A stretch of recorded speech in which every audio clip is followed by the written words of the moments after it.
feel like? Hey there, can you please tell me? What it feel like? Hey there, can you please tell me? Greetings I bring from y'all to all those now tuning in to Ajah Updates, where we comb through the headlines and check the temperature, how we feel about what's going on in this crazy world we're living in.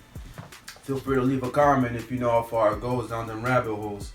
But do it in love so we can edify the brethren like iron sharpening iron, so we can all leave here feeling enlightened and inspired, you dig? Let's get right into it and shed some light on the lies and their shelf life. Whatever done in the dark will get exposed by the light of truth. And you shall know the truth, and the truth shall make you free. Going back 3 years ago, during the height of a global pandemic, the Canadian government had enacted a measure equivalent to martial law, which is called the Wartime Measures Act, also known as the Emergencies Act, which suspended the civil liberties of the Canadian citizens who were protesting their government's overreach in trying to create a two-tier society based on vaccination status. The people mustered the courage to resist the tyrannical government, which also inspired the rest of the world to stand up to authoritarianism. For the most part, the leaders coasted ever since their abuse of power, and it was all looking good until... You're part of the fucking problem. You elected Justin Trudeau. Like, when he sees the bank accounts, like, you're just fucking pathetic. And the fact that you have no fucking backbone, and has he shut down your fucking country and seized bank accounts? You ask me some stupid shit like that.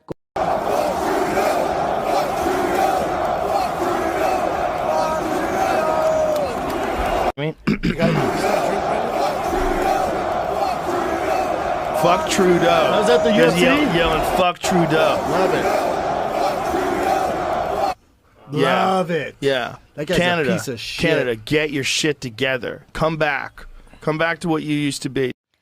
The federal court has ruled the Liberal government's decision to invoke the Emergencies Act amid the trucker protests in Ottawa in 2022 violated Canada's charter.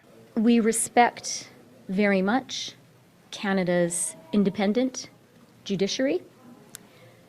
However, we do not agree with this decision, and respectfully, we will be appealing it. In the ruling, the judge says the move was unreasonable and outside the scope of the law. The case was brought forward by the Canadian Civil Liberties Association. What a day when the tables will turn. What a day when the tables will turn.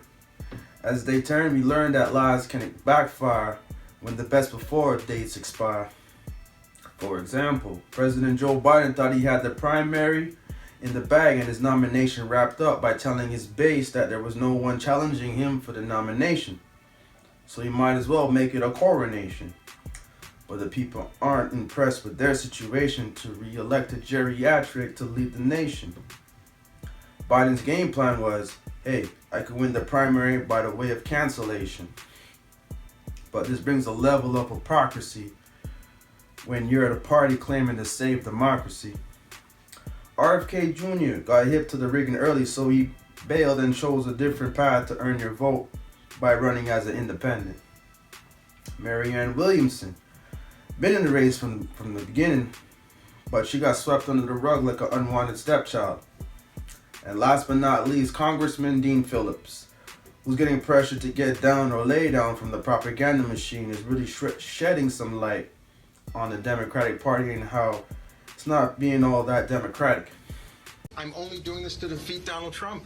Nobody seems to want to do that in the Democratic Party right now, other than me, because Joe Biden can't, is my proposition, because the data says he can't. No one in the country right now cares. In fact, most of the people in the country are going to the Trump rally right now because he's listening to them. No one's asking about this stuff. I'm just frustrated. I hope you understand why I'm getting tired of it. You're doing your jobs, but you're not asking the questions that Americans give a shit about. Before, my party is completely delusional right now, and somebody had to wake us up, and if that's my job, so be it. You would rather, though, have Biden in the White House again than Trump in the White House, yes? Of course. Okay, so Absolutely. Do you think that this bid, what you've done, has made President Biden stronger? Because that was one of your goals. If it's not going to be you, make him stronger. Have you succeeded in that? Well, if he would come out and debate and maybe meet voters and actually start showing up, I'm trying to extend an invitation to the president to get in the game. Because if you want to be the president again, the only way to even possibly win is to get out here, Right, listen but to what I'm voters. asking is, do you think your effort made him stronger? I'm giving or him. weaker? If I did nothing, if nobody entered this race, the Democrats here, Poppy, have turned over hundreds of hours of primetime TV to the GOP. CNN, you guys, doing 1-hour town halls with every single GOP candidate. Every bit of coverage, the GOP, because they've got a competitive race. If Democrats had a competitive race right now, which I'm trying to create, we would have energy. If you'd been to my events the last 3 days, you'd see young people carrying signs, rah, rah. We're trying to get something going. The president is doing nothing. And if he's not going to debate, he's not going to answer questions, how many interviews has he done? He's not doing town halls, he's not showing up. So yes, I'm trying to do him a favor to show up. And if he does, and he does really well in the primaries, and suddenly his numbers rise and he can beat Donald Trump, my goodness, I'd get behind him in a heartbeat.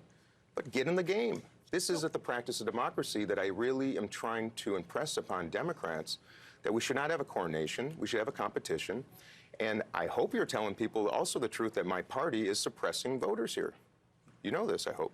You're talking about the DNC letter. The DNC has sent a letter to the state here, the New Hampshire Democrats, saying that this is meaningless, despite having a massive write-in operation. It actually precipitated a letter from the Secretary of State here to the Democratic National Committee just last week, a cease and desist for the unlawful suppression of voters. There's a lot going on here that nobody's really aware of.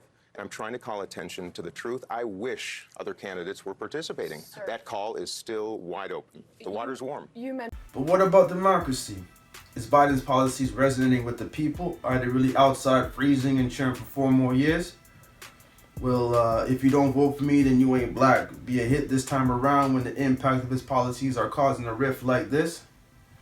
Mounting frustrations this afternoon in Brooklyn after the city temporarily placed asylum seekers into the gym of James Madison High School in Midwood. Well, the move was to provide shelter for them from last night's storm, but it meant that no classes happened at the school today, and parents are really frustrated by all of it. Eyewitness News reporter Joe Torres is at the school in Midwood with the latest. Joe.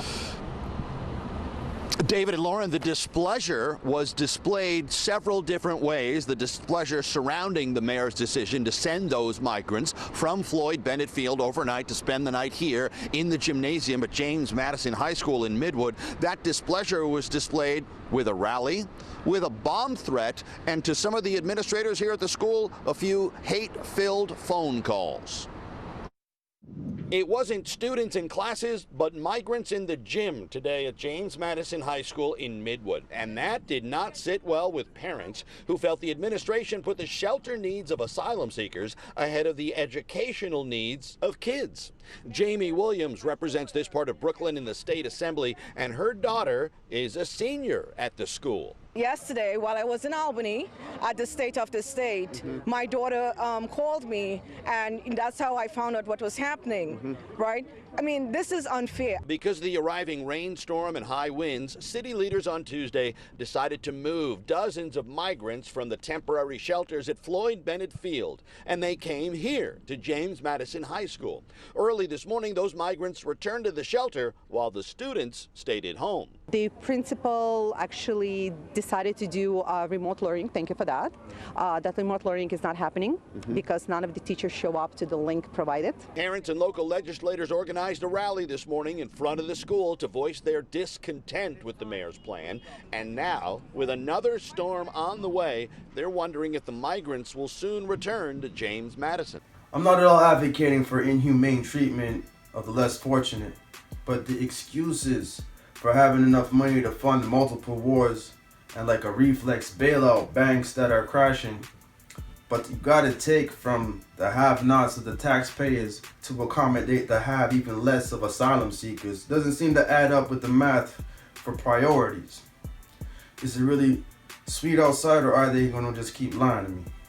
Consider yourself updated for now. Until next chance we link up. Spread love and walk good, you hear? God bless, fam.